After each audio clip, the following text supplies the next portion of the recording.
Assalamualaikum warahmatullahi wabarakatuh.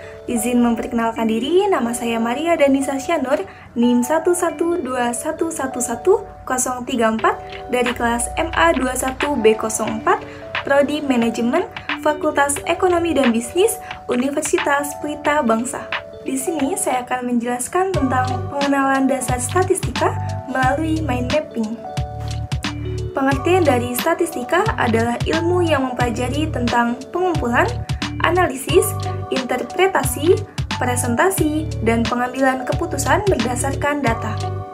Statistika dapat digunakan untuk menjelaskan fenomena di dunia nyata, menguji hipotesis, mengambil keputusan bisnis, dan membuat prediksi. Adapun fungsi dan peranan statistika, dengan menggunakan statistika, kita dapat membuat keputusan yang lebih baik, mengambil tindakan yang lebih efektif, dan mengembangkan pemahaman yang lebih baik tentang dunia yang kita tinggali. Ada beberapa fungsi dan peranan statistika, misalnya deskripsi dan penjelasan, prediksi, pengujian hipotesis, evaluasi, pengambilan keputusan, penelitian, dan bisnis. Selanjutnya ada klasifikasi statistika. Statistika dapat dikelompokkan menjadi dua jenis klasifikasi umum, yaitu ada statistika deskriptif, adalah jenis statistika yang digunakan untuk menggambarkan atau merangkum data yang telah dikumpulkan. Dan yang kedua ada statistika inferensial.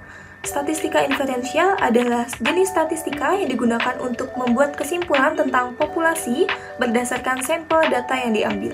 Klasifikasi lainnya dalam statistika meliputi statistika parametrik, digunakan untuk menguji hipotesis dan membuat prediksi berdasarkan populasi secara keseluruhan. Yang kedua ada statistika non-parametrik, digunakan ketika data tidak memenuhi asumsi distribusi normal dan ketika hanya sedikit data yang tersedia.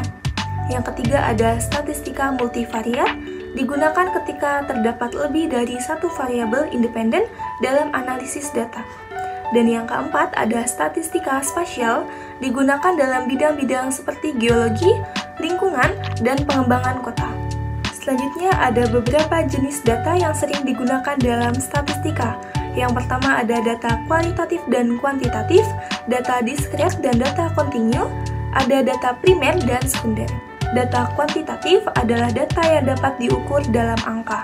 Data diskrit adalah data yang sering kali dihitung menggunakan bilangan bulat. Selanjutnya ada data kontinu, adalah data yang sering diukur dengan bilangan desimal atau pecahan. Data primer adalah data yang dikumpulkan secara langsung oleh peneliti atau pihak yang terlibat dalam penelitian. Dan yang terakhir ada data sekunder, yaitu data yang telah dikumpulkan sebelumnya oleh pihak lain dan dapat diakses oleh peneliti. Selanjutnya ada skala pengukuran data atau level of measurement, adalah cara untuk mengelompokkan data berdasarkan tingkat presisi atau derajat ukuran yang diberikan oleh data tersebut.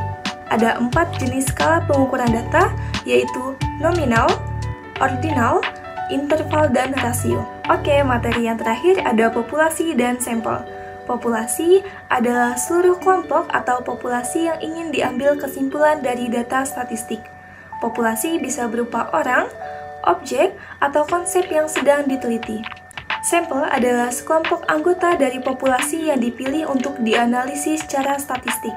Sampel dipilih secara acak dari populasi dan digunakan untuk membuat kesimpulan tentang populasi secara keseluruhan. Adapun perbedaan populasi dan sampel. Populasi mencakup seluruh kelompok yang ingin diambil kesimpulan dari data statistik, sedangkan sampel hanya merupakan sebagian kecil dari populasi yang dipilih secara acak. Populasi seringkali sangat besar dan sulit untuk diteliti secara keseluruhan, sementara sampel dapat memberikan informasi yang cukup untuk membuat kesimpulan tentang populasi secara keseluruhan. Nah, dalam statistika, teknik pengambilan sampel yang baik sangat penting untuk memastikan bahwa hasil analisis statistik yang diperoleh memberikan gambaran yang akurat tentang populasi secara keseluruhan. Oleh karena itu, pemilihan sampel yang baik harus dilakukan dengan hati-hati dan berdasarkan pada prinsip-prinsip yang tepat. Sekian dari saya, semoga apa yang telah disampaikan dapat bermanfaat bagi kita semua. Mohon maaf apabila terdapat kesalahan dalam penyebutan atau materi yang disampaikan. Saya akhiri, wassalamualaikum warahmatullahi wabarakatuh. Dah.